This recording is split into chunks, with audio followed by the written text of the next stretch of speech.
El día del funeral de mi padre debía ser un momento de despedida, de silencio y de respeto, pero se convirtió en el espectáculo más vergonzoso que había visto en toda mi vida. Apenas habían bajado el ataúd al panteón cuando comenzaron las discusiones. ¿Y quién se va a quedar con la casa?, preguntó mi hermano mayor sin siquiera limpiarse las lágrimas. Papá prometió que el terreno era para mis hijos, respondió mi hermana con la voz temblorosa. Aunque no sé si era de tristeza o de enojo, no empiecen. Todavía ni terminamos el entierro, intenté decir, sintiendo un nudo en la garganta, pero nadie me escuchó. Después de más de 40 años trabajando la tierra, sacrificando su salud y levantando un patrimonio con sus propias manos, mi padre apenas llevaba unas horas de haber partido y sus propios hijos ya estaban peleando por el dinero, por las escrituras, por las cuentas bancarias, por las joyas de mi madre, por las parcelas, por todo. Yo permanecía en silencio, no porque no me importara, sino porque todavía seguía tratando de aceptar que el hombre que nos había enseñado el valor de la familia ya no estaba con nosotros. Mientras las voces subían de tono, vi al licenciado que había acompañado a mi padre durante años, observándonos desde lejos. Tenía una expresión extraña, como si supiera algo que ninguno de nosotros imaginaba. De pronto, se acercó lentamente. Llevaba un sobre amarillo entre las manos, un sobre viejo, sellado, con el nombre de mi padre escrito con su propia letra. Todos dejaron de discutir. El silencio cayó de golpe. El licenciado respiró profundo y dijo unas palabras que jamás olvidaré. Don Ernesto me pidió que entregara esto únicamente si veía que su familia se destruía por la herencia. Sentí un escalofrío recorrerme el cuerpo. Mi hermana abrió los ojos. Mi hermano dejó de hablar. Incluso mis sobrinos guardaron silencio. ¿Qué es eso?, preguntó alguien. El licenciado nos miró uno por uno y respondió, la verdad que su padre ocultó durante más de 20 años. Pensé que se trataba de otro testamento, quizá una carta de despedida, tal vez una distribución diferente de los bienes, pero estaba muy equivocado, porque dentro de ese sobre había algo capaz de cambiar nuestra historia para siempre, algo que haría que varios de nosotros bajáramos la mirada de vergüenza, algo que explicaría por qué, durante sus últimos meses de vida, mi padre repetía constantemente una frase que en ese momento nadie entendía. El verdadero heredero no siempre lleva mi apellido, y entonces ocurrió algo todavía más inesperado. Un automóvil desconocido se estacionó frente al cementerio. De él descendió un hombre de aproximadamente 40 años. Vestía de negro, traía flores blancas entre sus manos, y caminó directamente hacia nosotros, como si conociera perfectamente el camino, como si hubiera esperado ese momento durante muchos años. Nadie lo reconocía. Nunca antes lo habíamos visto, pero cuando se acercó al licenciado, este asintió con la cabeza, como si estuviera esperando su llegada. Mi hermana susurró nerviosa, ¿quién es ese hombre? Mi hermano respondió casi molesto, seguramente alguien que se equivocó de funeral. Sin embargo, el desconocido se detuvo frente a la tumba recién cerrada de mi padre, colocó las flores, hizo una pequeña oración, y con lágrimas en los ojos dijo algo que nos dejó completamente paralizados. Perdón por llegar tan tarde, papá. En ese instante sentí que el mundo entero se detenía, porque mi padre solo había tenido 3 hijos, o al menos eso era lo que nosotros creíamos, y aquella fue apenas la primera de muchas verdades que estaban a punto de salir a la luz, verdades que convertirían una disputa por dinero en la revelación más dolorosa, inesperada y transformadora que nuestra familia había enfrentado jamás. Y yo estaba a punto de descubrir que, a veces, la herencia más importante no es una casa, ni un terreno, ni una cuenta bancaria, sino los secretos que una familia decide esconder durante toda una vida. Me llamo Ricardo Hernández, tengo 68 años y nací en un pequeño pueblo de Guanajuato, donde todos nos conocíamos por nombre y apellido, y donde la palabra de un padre valía más que cualquier papel firmado ante un notario. Mi padre se llamaba Ernesto Hernández, fue un hombre trabajador, serio, y de pocas palabras. No era de abrazos ni de grandes demostraciones de cariño, pero toda su vida estuvo dedicada a una sola misión, sacar adelante a su familia. Decía que un hombre podía perder dinero, tierras e incluso la salud, pero jamás debía perder la dignidad. Mi madre, Elena, era todo lo contrario, y era dulce, paciente, y tenía esa capacidad de unir a la familia, incluso en los momentos más difíciles. Cuando éramos niños, ella preparaba tortillas desde antes del amanecer, cuidaba a los animales y todavía encontraba tiempo para ayudarnos con las tareas de la escuela. Nunca tuvimos lujos. Nuestra infancia estuvo llena de sacrificios. Recuerdo perfectamente los años en que mi padre trabajaba de sol a sol en las parcelas heredadas por mi abuelo. Las manos las tenía agrietadas, la espalda encorvada, y aún así llegaba sonriendo porque decía que algún día todo ese esfuerzo sería para nosotros. Éramos 3 hermanos. Estaba Ignacio. El mayor siempre fue ambicioso. Desde joven hablaba de negocios, de dinero y de salir del pueblo para vivir en la ciudad. Después estaba Clara, la única mujer. Mi padre la consentía mucho porque decía que las hijas sufrían más en la vida. Y finalmente estaba yo, el más pequeño, el que decidió quedarse cerca de mis padres incluso cuando ya era adulto. Metzoshi. Tuve 2 hijos y construí mi casa a unas cuadras de la de ellos. Nunca me arrepentí, porque para mí la familia era algo sagrado. Con el paso de los años, las cosas cambiaron. Ignacio se fue a Querétaro, montó una empresa de materiales para construcción, le fue bien, muy bien. Compró camionetas, casas, hizo amistades importantes, pero empezó a visitar cada vez menos a mis padres. Al principio venía en Navidad, luego solo en cumpleaños. Después dejó de venir durante años enteros. Clara se casó con un hombre que siempre soñó con vivir cómodamente. Ella también se fue alejando poco a poco. Llamaba por teléfono, mandaba mensajes, pero rara vez aparecía por la casa, y cuando venía, casi siempre terminaba preguntando por las escrituras, por las parcelas, o por el valor de las tierras. Mi madre se daba cuenta, claro que se daba cuenta, pero nunca decía nada, solo suspiraba y cambiaba de tema. ¿Tus hermanos están ocupados? Hijo, me repetía. La vida de ciudad es diferente. Yo asentía, aunque en el fondo sentía tristeza, porque mientras mis hermanos construían sus propias vidas lejos del pueblo, mis padres envejecían y lo hacían prácticamente solos. Fui yo quien acompañó a mi padre al hospital cuando comenzó a sufrir problemas del corazón. Fui yo quien llevó a mi madre a sus consultas cuando apareció la diabetes. Fui yo quien estuvo presente durante las madrugadas de preocupación, durante las enfermedades y durante los silencios que llegan cuando uno empieza a sentir que el tiempo se acaba. Nunca lo hice esperando recompensa, ni dinero, ni propiedades. Solo quería devolver un poco de todo lo que ellos habían hecho por mí. Cuando mi madre falleció hace 12 años, algo cambió dentro de mi padre. Se volvió más callado, más distante. Pasaba horas sentado en la vieja mecedora mirando el patio, como si estuviera esperando a alguien. A veces sonreía al recordar historias del pasado, pero otras veces parecía cargar un peso enorme sobre sus hombros. Una tarde me atreví a preguntarle, ¿qué te preocupa tanto? Papá. Me miró durante varios segundos, como si quisiera hablar, como si estuviera luchando contra algo que llevaba guardado desde hacía mucho tiempo, pero al final solo respondió, hay decisiones que uno toma pensando que protege a su familia y termina lastimándola más de lo que imagina. No entendí sus palabras. Pensé que hablaba de la muerte de mi madre, de arrepentimientos normales de la vejez. Jamás imaginé que detrás de esa tristeza existía un secreto capaz de cambiar por completo la historia de nuestra familia. Con el paso de los años, mi padre comenzó a ordenar documentos, revisaba fotografías antiguas, guardaba cartas, escribía notas, y varias veces lo sorprendí observando una vieja caja de madera que mantenía bajo llave dentro de su habitación.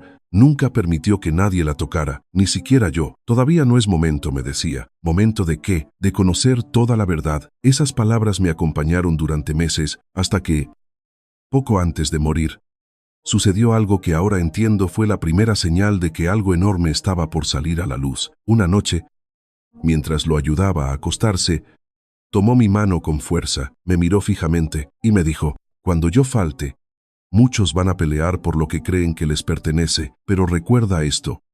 Ricardo, no todos los hijos nacen en la misma casa y no todos los hijos reciben el mismo amor. Sentí un escalofrío. Quise preguntarle qué significaba aquello. Quise insistir, pero cerró los ojos y nunca volvió a tocar el tema. Ahora, parado frente a su tumba, observando a aquel desconocido llorar y llamarlo papá, comprendí que mi padre había intentado prepararme para algo que llevaba décadas enterrado, algo que explicaría por qué aquel hombre había llegado precisamente el día del funeral y por qué el licenciado sostenía aquel misterioso sobre como si guardara en sus manos una bomba capaz de destruir o salvar a nuestra familia, pero ninguno de nosotros estaba preparado para escuchar lo que venía después. El silencio en el cementerio duró apenas unos segundos, los suficientes para que todos intentáramos entender quién era aquel hombre que acababa de llamar papá a mi padre. Pero mi hermano Ignacio fue el primero en reaccionar y lo hizo de la peor manera. «Esto es una locura», dijo levantando la voz. «Mi padre nunca tuvo otro hijo». Clara también parecía alterada. «¿Quién lo mandó? ¿Qué quiere?» «Dinero, parte de la herencia». El desconocido permaneció inmóvil. Tenía los ojos enrojecidos, no mostraba enojo ni arrogancia, solo una tristeza profunda, como la de alguien que había esperado demasiados años para llegar a ese momento. El licenciado acomodó sus lentes y habló con serenidad. «Creo que lo más prudente es que conversemos en la casa de don Ernesto». «No hay nada que conversar», interrumpió Ignacio. «Nosotros somos la familia». El hombre respiró profundamente y por primera vez habló. «Yo nunca vine a quitarles nada, solo vine a cumplir la última voluntad de su padre». Aquellas palabras provocaron nuevas miradas de desconfianza, porque en ese instante todos pensábamos lo mismo. Herencia, dinero, propiedades, tierras. Eso era exactamente lo que estaba pasando por la mente de mis hermanos. «Why?» Siendo sincero, también comenzaba a pasar por la mía. Nos dirigimos a la casa de mi padre, la misma casa donde crecimos, la misma donde mi madre preparaba café de olla cada mañana, la misma donde celebramos bautizos, cumpleaños, bodas y despedidas, pero aquel día el ambiente era distinto, pesado, frío, como si las paredes mismas supieran que algo estaba por romperse para siempre. El licenciado pidió sentarse en la sala, colocó el sobre amarillo sobre la mesa, pero antes de abrirlo, decidió presentarnos al desconocido. Su nombre Gabriel, tiene 42 años y conoció a don Ernesto hace más de 20 años. Ignacio soltó una pequeña carcajada. «Conocerlo hace 20 años, ya te convierte en hijo». Gabriel mantuvo la calma. «Nunca dije que esperaba que me aceptaran, solo estoy aquí porque él me lo pidió». Mi hermana cruzó los brazos. «Pues yo sí quiero respuestas. ¿Quién eres realmente?» Gabriel bajó la mirada. Parecía debatirse entre hablar o guardar silencio, pero antes de responder, Ignacio tomó una actitud que me sorprendió profundamente. Sacó su teléfono, llamó discretamente a alguien y salió al patio. No le di importancia en ese momento. Pensé que estaba avisando a su esposa sobre lo ocurrido, pero estaba equivocado, muy equivocado. Cuando regresó, su expresión había cambiado. Ya no parecía confundido, parecía preocupado y también nervioso. El licenciado abrió finalmente el sobre. Dentro había varias hojas escritas por mi padre, una fotografía antigua y una pequeña llave. Nadie dijo una sola palabra. El licenciado comenzó a leer. «Si están escuchando estas palabras, significa que ya no estoy con ustedes. Y significa también que mis peores temores se hicieron realidad. Siempre soñé con dejar una familia unida, pero sé que el dinero tiene la capacidad de revelar lo mejor y lo peor de las personas». Clara comenzó a llorar. Ignacio permanecía serio, con la mirada fija en los documentos. «Antes de repartir cualquier propiedad, quiero que conozcan una verdad que he guardado durante muchos años, no porque sintiera vergüenza, sino porque prometí proteger a una persona inocente». Mi corazón comenzó a latir con fuerza. El licenciado hizo una pausa, miró a Gabriel y continuó leyendo. «Gabriel no llegó a mi vida por casualidad, y tampoco es un extraño». En ese instante, Ignacio golpeó la mesa. «Basta». Todos nos sobresaltamos. «No pienso escuchar tonterías inventadas por alguien que apareció el día del entierro». El licenciado intentó seguir, pero mi hermano ya estaba alterado. Mi padre estaba enfermo, quizá lo manipularon, quizá alguien aprovechó su edad. Gabriel levantó la vista. Por primera vez se le notó cierta tristeza mezclada con decepción. «Tu padre sabía perfectamente lo que hacía». Ignacio lo señaló con el dedo. «Tú, cállate, no tienes derecho a venir a destruir nuestra familia». Y entonces ocurrió algo que me dejó pensando. Gabriel respondió con una frase sencilla, pero llena de dolor. La familia ya estaba rota mucho antes de que yo apareciera. Aquellas palabras cayeron como un balde de agua fría, porque, en el fondo, todos sabíamos que tenía razón. Hacía años que mis hermanos apenas visitaban a mi padre. Hacía años que las conversaciones giraban alrededor de propiedades y hacía años que el cariño había sido reemplazado por intereses. Sin embargo, lo que más me inquietó fue otra cosa. Mientras todos discutíamos, observé a Ignacio mirar constantemente la pequeña llave encontrada dentro del sobre. Era una mirada extraña, como si reconociera aquel objeto, como si supiera exactamente qué habría. Y fue entonces cuando comprendí que mi hermano escondía algo importante, algo que probablemente llevaba años ocultando, pero todavía faltaba descubrir la primera gran traición, porque esa misma tarde, antes de que terminara el día, recibiríamos una noticia inesperada, una noticia que demostraría que alguien en nuestra propia familia llevaba mucho tiempo actuando a espaldas de mi padre, y que la pelea por la herencia había comenzado mucho antes de su funeral. La tensión dentro de la casa era insoportable. Parecía que el aire se había vuelto más pesado. Mi hermana Clara lloraba en silencio. Gabriel permanecía sentado, con las manos entrelazadas, evitando mirarnos directamente. El licenciado sostenía las hojas escritas por mi padre, esperando el momento adecuado para continuar, pero Ignacio ya había perdido la paciencia. No voy a permitir que un desconocido venga a inventar historias para quedarse con lo que es nuestro, dijo golpeando nuevamente la mesa. Nadie ha hablado de dinero, respondió el licenciado con calma. Entonces, ¿de qué se trata? De verdad. Ignacio soltó una sonrisa amarga. La verdad es que nosotros somos sus hijos. Nosotros crecimos aquí. Nosotros llevamos su apellido. Nosotros tenemos derechos. Gabriel levantó lentamente la mirada. Sus ojos estaban llenos de cansancio. Yo nunca pedí derechos. Solo vine porque él me llamó hace 3 meses. La habitación quedó en silencio. Mi padre te llamó, pregunté sorprendido. Gabriel asintió. Me buscó después de muchos años. Me dijo que sentía que el tiempo se le estaba acabando y que ya no quería irse cargando secretos. Clara se secó las lágrimas. ¿Qué secretos? Gabriel respiró profundamente. Pero antes de responder, el teléfono de Ignacio sonó. Contestó de inmediato. Se apartó a unos metros, habló en voz baja, y cuando regresó, su rostro había perdido color, parecía nervioso, demasiado nervioso. Tengo que irme un momento, dijo. Ahora pregunté. Sí, es algo urgente. El licenciado lo observó fijamente. Creo que sería mejor que permanezca aquí. Lo que vamos a revelar les concierne a todos. Ignacio dudó unos segundos. Después volvió a sentarse, pero noté algo extraño. Sus manos temblaban, y seguía mirando constantemente aquella pequeña llave encontrada dentro del sobre. Finalmente, el licenciado continuó leyendo la carta. Durante años observé cómo mis hijos comenzaron a cambiar. Al principio fueron pequeños detalles, promesas incumplidas, llamadas cada vez más cortas, visitas cada vez más escasas. Después, llegaron las preguntas sobre las escrituras, sobre las cuentas bancarias, sobre cuánto valían las tierras. Sentí un nudo en la garganta, porque era cierto, mi padre jamás nos reclamó nada, pero seguramente sufrió en silencio cada ausencia, cada cumpleaños olvidado, cada Navidad vacía, cada excusa. La carta seguía diciendo: entendí que el patrimonio puede unir a una familia, pero también puede destruirla, y entonces decidí proteger aquello que más valor tenía para mí. Ignacio interrumpió. ¿Proteger qué exactamente? El licenciado levantó la vista. Eso todavía no lo explica, pero parece estar relacionado con esta llave. Gabriel observó la llave con emoción, como si la hubiera visto antes, como si reconociera perfectamente su significado, y entonces habló. Esa llave abre una caja. Todos volteamos hacia él. ¿Qué caja?, preguntó Clara. Gabriel dudó unos segundos. Una caja de seguridad. Mi padre me habló de ella. Me dijo que contenía documentos importantes, cartas, fotografías y pruebas que algún día debían salir a la luz. Ignacio se puso de pie de inmediato. ¿Cómo sabes eso? Gabriel mantuvo la calma, porque él mismo me lo contó. Mi hermano comenzó a caminar por la sala. Se veía alterado, irritable, como alguien que siente que está perdiendo el control, y fue en ese momento cuando el licenciado hizo una revelación que cambió por completo la conversación. Hay algo más. Don Ernesto me visitó hace 2 años y me pidió investigar ciertos movimientos relacionados con sus propiedades. Sentí un escalofrío. ¿Movimientos? Sí.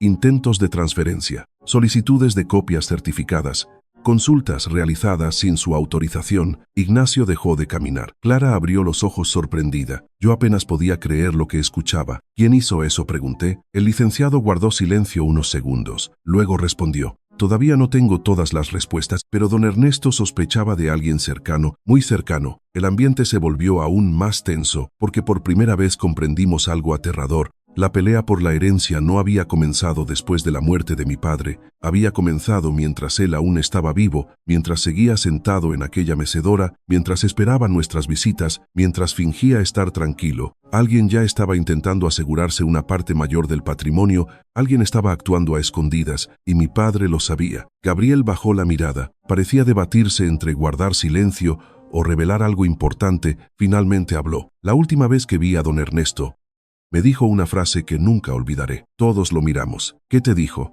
Gabriel tragó saliva y respondió: hay personas que creen que heredarán mis tierras, pero en realidad van a heredar sus propias decisiones. Nadie entendió completamente aquellas palabras, pero sí comprendimos algo. Mi padre llevaba años preparando un plan para descubrir quién lo había amado de verdad, y quién solo esperaba el momento adecuado para quedarse con lo suyo. Sin embargo, todavía faltaba conocer la parte más dolorosa, porque esa misma noche descubriríamos que alguien había entrado en la habitación de mi padre, apenas unas horas después de su muerte, y lo que buscaba era exactamente aquello que se encontraba dentro de esa misteriosa caja de seguridad. La pregunta era, ¿quién había sido? ¿Why? Sobre todo, ¿hasta dónde estaba dispuesto a llegar para ocultar la verdad? Aquella noche nadie quiso regresar a su casa. La tensión era demasiada, las palabras de mi padre seguían resonando en mi cabeza como un eco imposible de ignorar. Hay personas que creen que heredarán mis tierras, pero en realidad van a heredar sus propias decisiones. Por primera vez en muchos años, sentí miedo de conocer toda la verdad, no por el dinero, no por las propiedades, sino porque comenzaba a comprender que mi padre había vivido sus últimos años rodeado de desconfianza, y nosotros no lo vimos, o quizá no quisimos verlo. El licenciado decidió marcharse entrada la noche, prometió regresar al día siguiente. Dijo que antes de continuar leyendo la carta, necesitábamos encontrar la caja de seguridad, la caja que aquella pequeña llave podía abrir, la caja que, aparentemente, contenía respuestas capaces de cambiarlo todo. Gabriel se quedó en la casa. Yo mismo se lo pedí. No sabía quién era realmente. No entendía qué relación tenía con mi padre, pero había algo en sus ojos que transmitía sinceridad, dolor, una tristeza antigua, como la de alguien que había aprendido a vivir sintiéndose ajeno. Ignacio no estuvo de acuerdo. Ahora también vamos a hospedar desconocidos, dijo con evidente molestia. Papá confiaba en él, respondí. Papá también era un hombre mayor. Ricardo, las personas mayores pueden equivocarse. Gabriel agachó la cabeza. No respondió. Parecía acostumbrado a recibir rechazo, y eso me partió el alma, porque recordé a mi padre sentado durante horas frente al portón, esperando visitas que casi nunca llegaban, esperando llamadas que tardaban semanas en aparecer, esperando un cariño que poco a poco dejó de recibir. Mientras tanto, nosotros seguíamos convencidos de que el problema era únicamente la herencia, pero la verdadera herida era mucho más profunda. Era el abandono, era la indiferencia, era sentir que ya no era importante para sus propios hijos. A la mañana siguiente, decidí entrar a la habitación de mi padre. Quería respirar por última vez ese aroma a loción antigua, a libros viejos y a café recién hecho que siempre impregnaba su cuarto. Sin embargo, apenas crucé la puerta, sentí algo extraño. Los cajones estaban abiertos, la ropa estaba desordenada, algunos documentos habían sido movidos, la caja de madera que mi padre guardaba bajo llave estaba fuera de lugar. Me quedé inmóvil. Sentí un golpe en el pecho. Alguien había entrado allí, y no hacía mucho tiempo. Llamé a Clara, llamé a Gabriel, y después llamé a Ignacio. Cuando llegó, fingió sorpresa. ¿Qué pasó? Alguien revisó la habitación, dije. Ignacio observó alrededor. Tal vez fue durante los preparativos del funeral. No. Yo acomodé este cuarto hace 2 días. Todo estaba en orden. Gabriel se acercó lentamente, miró la caja de madera, la tocó con cuidado, y entonces hizo una pregunta inesperada. Siempre estuvo vacía. Abrimos la tapa. Dentro no había absolutamente nada. Ni fotografías, ni cartas, ni documentos. Solo polvo, mucho polvo, y un pequeño espacio rectangular que indicaba que algo había sido retirado recientemente.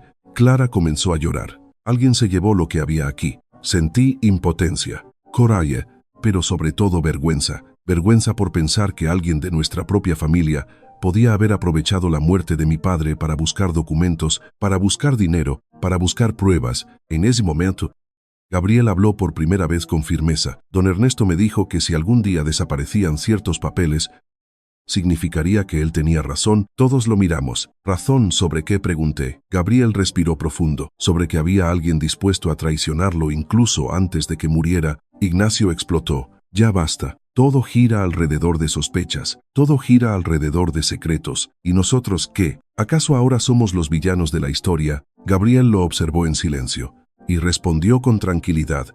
Yo no estoy acusando a nadie. Pero tu padre sí tenía miedo, mucho miedo. Mi hermano sonrió con ironía. Claro, y seguramente también tenía miedo de nosotros. La respuesta llegó de la forma más dolorosa posible, porque Clara rompió en llanto y dijo algo que llevaba años guardando. Sí tenía miedo. Todos volteamos hacia ella. Sus manos temblaban, la voz apenas le salía. Mamá me contó antes de morir que papá lloraba cuando ustedes se iban. Decía que sentía que solo lo buscábamos cuando necesitábamos algo. Ignacio permaneció inmóvil. Eso no es cierto. Sí lo es, continuó Clara. ¿Recuerdas cuando insististe tanto para que pusiera las tierras a tu nombre? ¿Recuerdas cuando quisiste convencerlo de vender la parcela del sur? ¿Recuerdas cuando dejaste de visitarlo porque no quiso firmar? Ignacio guardó silencio, y por primera vez vi culpa en sus ojos, porque todos sabíamos que aquello había ocurrido. Yo mismo había presenciado algunas discusiones.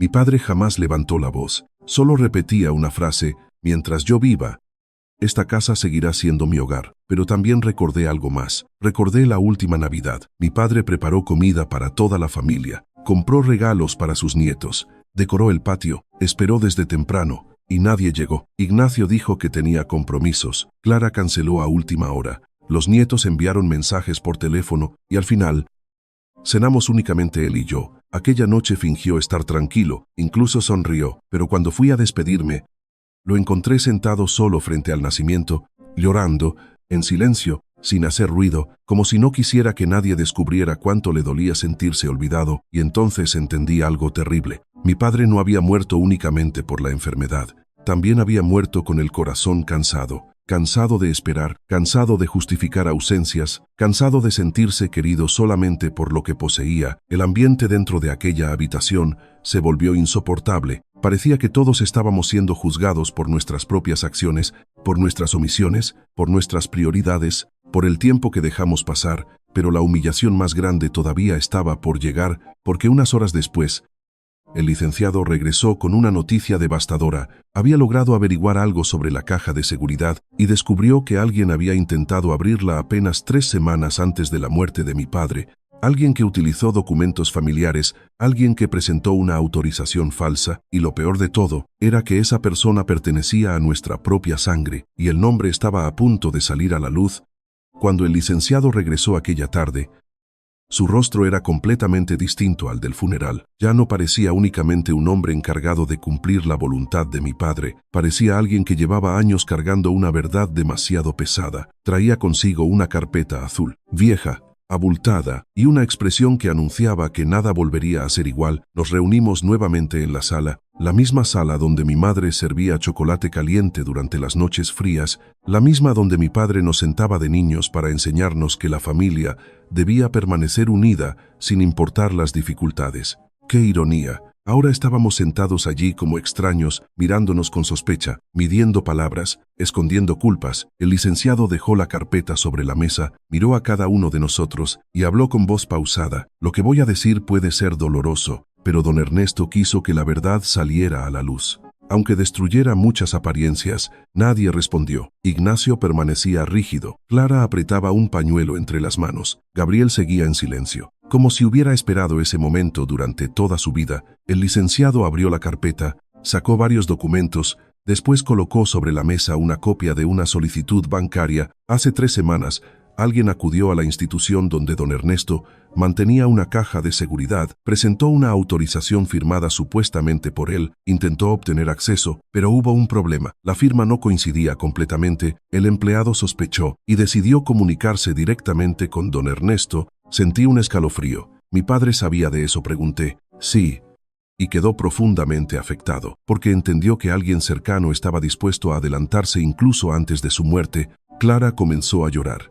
Ignacio tragó saliva. ¿Quién fue?, preguntó finalmente. El licenciado guardó silencio unos segundos. Luego tomó otro documento. Antes de revelar el nombre, debo mostrarles algo más. Sacó una fotografía antigua. Era una imagen amarillenta por el tiempo. Aparecía mi padre, mucho más joven, quizá de unos 40 años, y a su lado estaba una mujer que ninguno de nosotros reconocía. Sostenía en brazos a un niño pequeño, un niño de apenas 2 o 3 años. Gabriel observó la fotografía, sus ojos se llenaron de lágrimas. «Esa es mi madre», dijo en voz baja. La habitación quedó completamente inmóvil. El silencio se hizo tan profundo que podía escucharse el tic-tac del viejo reloj de pared. Ignacio se levantó. «No puede ser». Gabriel asintió lentamente. Se llamaba Teresa, murió hace 8 años, nunca quiso causar problemas. Nunca quiso destruir una familia, solo pidió que se respetara la promesa que don Ernesto le hizo. Clara miró la fotografía. Parecía buscar algún parecido, alguna señal, algo que negara lo que estaba escuchando, pero era imposible. Gabriel tenía los mismos ojos de mi padre, la misma forma de sonreír, incluso la misma manera de inclinar ligeramente la cabeza al hablar, y entonces comprendí algo. Mi padre nunca había mentido cuando dijo: el verdadero heredero no siempre lleva mi apellido,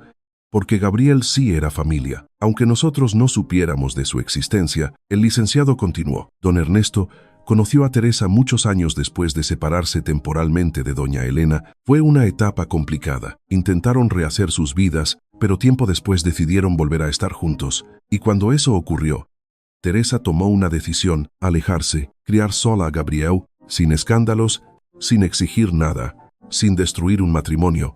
Sentí una mezcla de emociones imposible de describir: dolor, confusión, tristeza, pero también compasión, porque imaginé a mi padre viviendo durante décadas dividido entre dos responsabilidades, amando a una familia que construyó y sintiéndose culpable por otra que dejó atrás. Gabriel bajó la mirada. Yo crecí creyendo que mi padre había muerto. Mi madre nunca habló mal de él. Solo decía que algún día entendería por qué tomó ciertas decisiones, y hace 20 años, él me buscó, me encontró, y comenzó a visitarme en secreto. Ignacio parecía incapaz de aceptar aquello.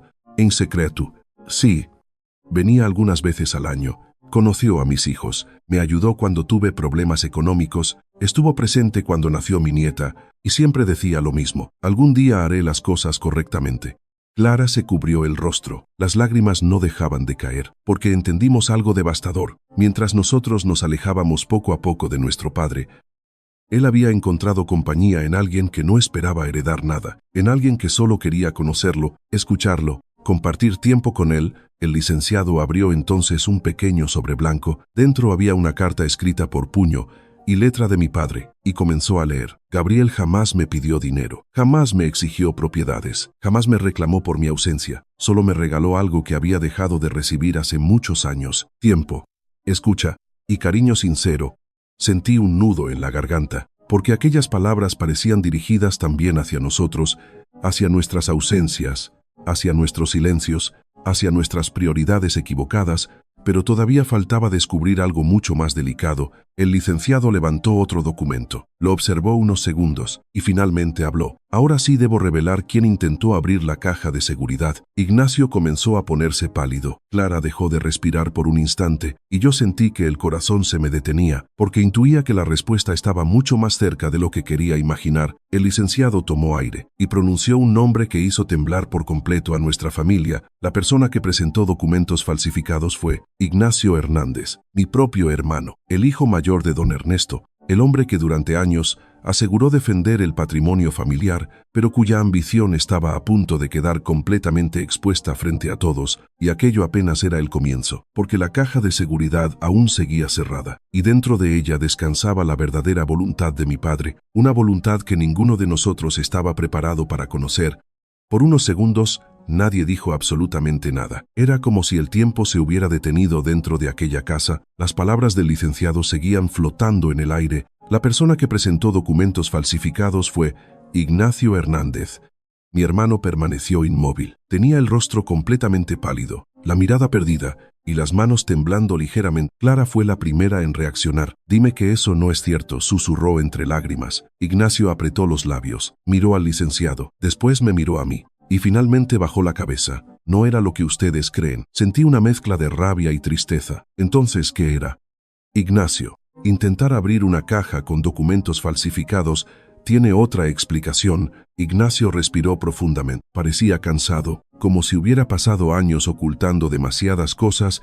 Yo no quería robarle a papá. Solo quería saber qué estaba escondiendo. Gabriel lo observó fijamente, y para descubrirlo, decidiste falsificar su firma. No fue así, gritó Ignacio. El licenciado intervino. La institución bancaria tiene registros. Las cámaras muestran claramente que acudiste personalmente y además utilizaste copias de documentos familiares que únicamente podían estar en tu poder. Mi hermano cerró los ojos. Por primera vez desde el funeral, dejó de mostrarse arrogante y comenzó a parecer simplemente un hombre derrotado. Tenía miedo, confesó finalmente. ¿Miedo de qué?, preguntó Clara. Ignacio tardó varios segundos en responder, y cuando lo hizo, su voz estaba quebrada. De perderlo todo. Aquellas palabras sorprendieron a todos, porque Ignacio siempre había sido el exitoso, el empresario, el hijo que presumía estabilidad económica, el que parecía tener la vida resuelta, pero la verdad era muy distinta. Mi negocio empezó a ir mal. Hace 4 años, admitió. Debía dinero, mucho dinero. Pedí préstamos, hipotequé propiedades. Pensé que podría recuperarme, pero todo empeoró. Sentí un golpe en el pecho. Nunca imaginé algo así. ¿Papá sabía eso?, pregunté. Ignacio asintió. Sí.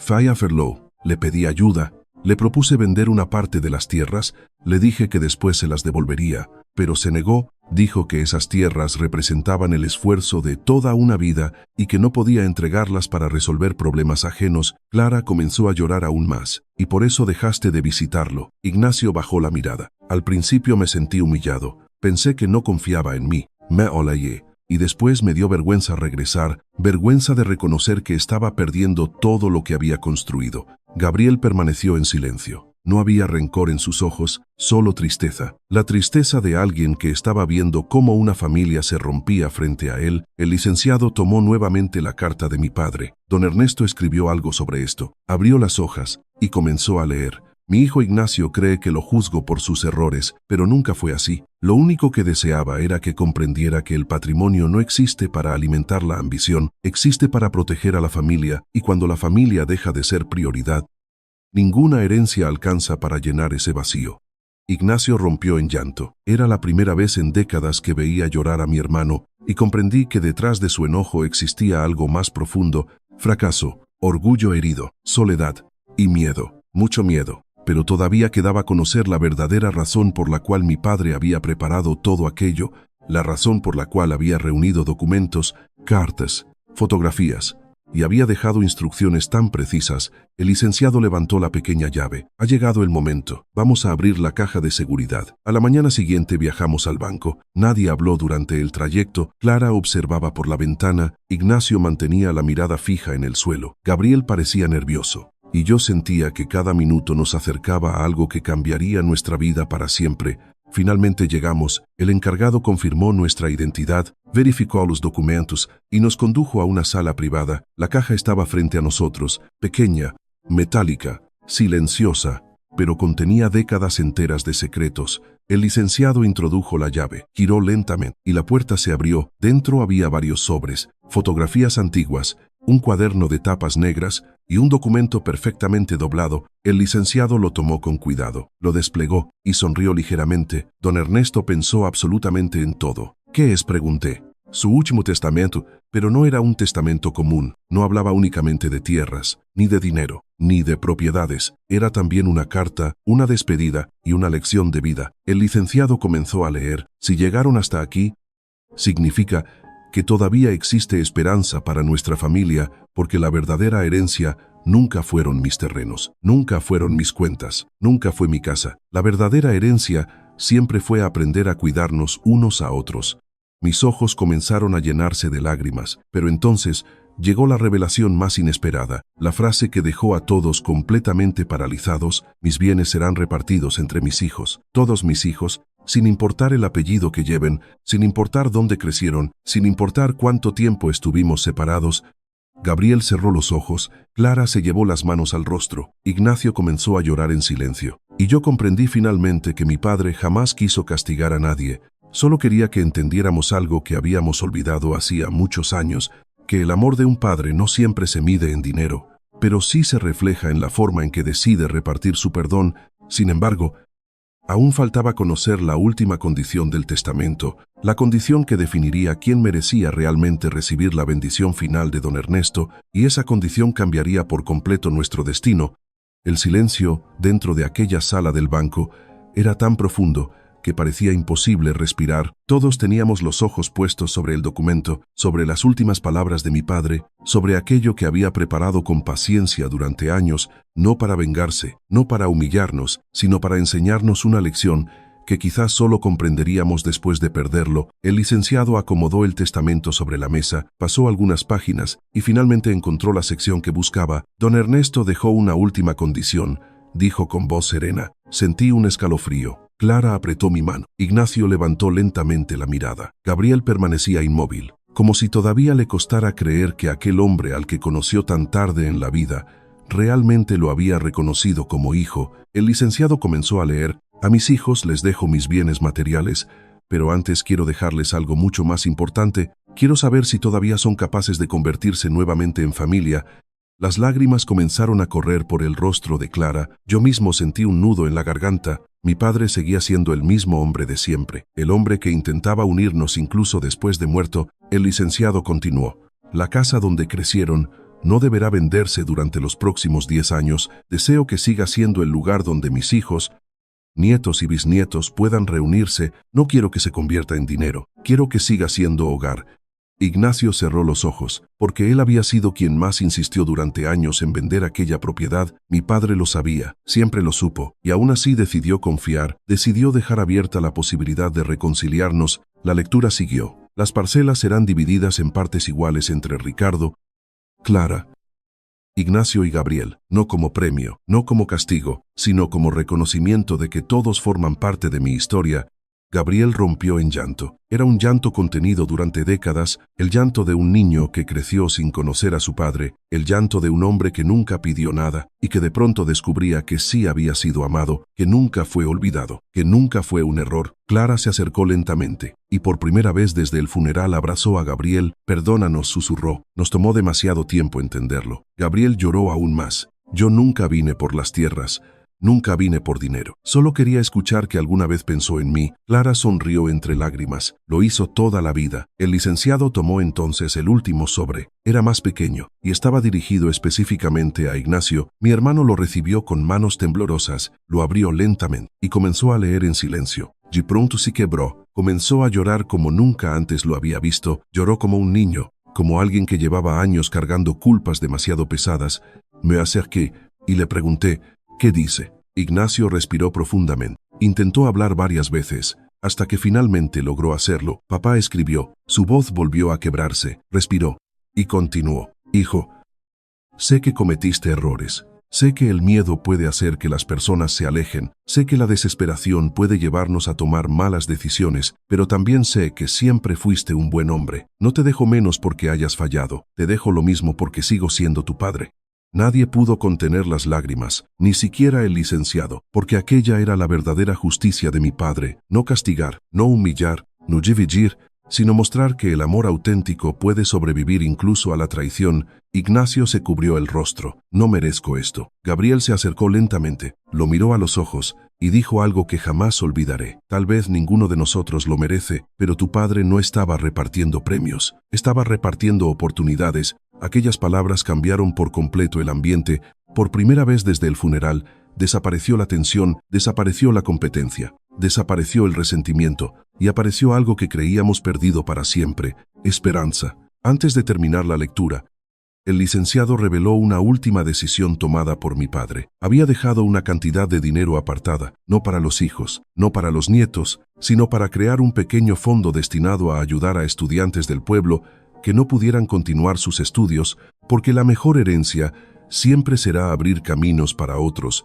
Aquello terminó de confirmar quién había sido realmente mi padre: un hombre imperfecto, con secretos, con errores, con decisiones difíciles, pero también un hombre profundamente humano, capaz de amar a todos sus hijos, capaz de pedir perdón sin palabras, capaz de convertir una herencia en una reconciliación. Cuando salimos del banco, Ignacio se acercó a Gabriel, lo observó durante varios segundos y finalmente extendió la mano, pero Gabriel hizo algo mucho más grande: lo abrazó, y mi hermano se derrumbó entre lágrimas. Aquel abrazo no borró décadas de ausencia, no eliminó las heridas, no recuperó el tiempo perdido, pero fue el primer paso hacia algo que ninguno imaginó posible: volver a ser familia. Y en ese momento comprendí que mi padre había ganado, porque incluso después de partir, había logrado lo que no pudo hacer en vida: devolvernos el valor de estar juntos y recordarnos que la verdadera riqueza jamás estuvo en las tierras, siempre estuvo en el corazón de quienes todavía son capaces de perdonar. Han pasado ya 3 años desde aquel funeral, 3 años desde el día en que todos llegamos pensando en una herencia y terminamos encontrándonos con nuestra propia conciencia. A veces todavía me parece increíble recordar cómo comenzó todo, con discusiones, con reproches, con sospechas, con ambición y con una familia al borde de romperse para siempre, pero también recuerdo cómo terminó, con abrazos, con lágrimas sinceras, con perdón, y con la oportunidad de empezar de nuevo, hoy la casa de mi padre sigue en pie. Tal como él lo pidió, no se vendió, no se dividió, no se convirtió en una cifra dentro de una cuenta bancaria, sigue siendo hogar. Cada domingo nos reunimos allí. Clara prepara las recetas que aprendió de mamá. Mis nietos corren por el patio donde nosotros jugábamos de pequeños y Gabriel llega siempre con flores blancas. Las mismas flores que llevó el día del funeral, las coloca junto a la fotografía de mi padre. Sonríe y permanece unos minutos en silencio, como quien conversa con alguien que por fin pudo recuperar. Ignacio también cambió, mucho más de lo que imaginé. Vendió algunas propiedades, pagó sus deudas, reconstruyó poco a poco su vida, pero sobre todo, recuperó algo que había perdido hacía mucho tiempo, la capacidad de pedir perdón. Hace unos meses, mientras tomábamos café en la vieja cocina de mi madre, me confesó algo. ¿Sabes cuál fue mi mayor castigo? Negué con la cabeza. Pensar durante años que papá me había dejado de querer. Guardó silencio unos segundos y sonrió con tristeza. Cuando en realidad fui yo quien dejó de buscarlo, no supe qué responder, porque entendí que muchas veces el orgullo construye distancias más grandes que cualquier frontera, y que el tiempo, cuando se desperdicia, nunca regresa. Gabriel, por su parte, jamás pidió más de lo que le correspondía. Incluso propuso utilizar parte de sus tierras para ampliar el programa de becas que mi padre había dejado establecido. Hoy más de 20 jóvenes del pueblo han podido continuar sus estudios gracias a ese fondo. Cada vez que uno de ellos recibe apoyo, siento que mi padre sigue presente, como si su voz aún recorriera aquellos campos, como si siguiera sentado en su vieja mecedora, observando el atardecer, como si siguiera cuidándonos. A veces pienso mucho en aquella frase que repitió durante sus últimos meses de vida: el verdadero heredero no siempre lleva mi apellido.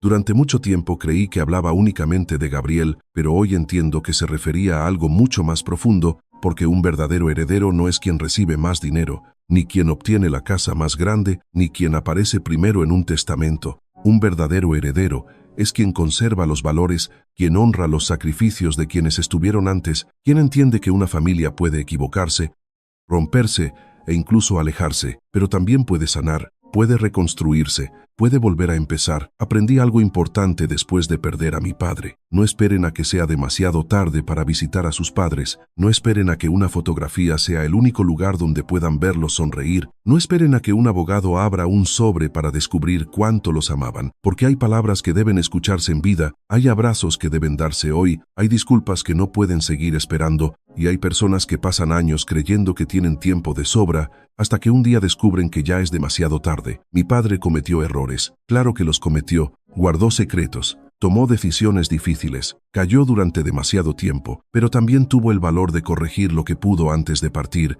y nos dejó algo mucho más valioso que cualquier patrimonio. Nos dejó una segunda oportunidad. Hoy, cada aniversario de su muerte, nos reunimos alrededor de la mesa, comemos, reímos, contamos historias, recordamos a mamá y escuchamos a Gabriel hablar de las pocas ocasiones que pudo compartir con nuestro padre. Ya no lo vemos como un extraño, es nuestro hermano. Siempre lo fue, solo que tardamos demasiado en conocerlo, y cuando alguien nuevo llega a la familia y pregunta cómo fue posible que todo cambiara después de tantos años de resentimiento, siempre respondo lo mismo: no fue el dinero, no fueron las tierras, no fue el testamento, fue el amor de un padre que se negó a marcharse, dejando odio entre sus hijos. Fue la sabiduría de un hombre que entendió que la mejor justicia no consiste en castigar, sino en enseñar, y fue la oportunidad de comprender que la mayor herencia que podemos dejarles a nuestros hijos jamás será una propiedad, será el ejemplo, será el tiempo compartido, será el cariño demostrado mientras todavía podemos abrazarnos, porque cuando llegue nuestro último día,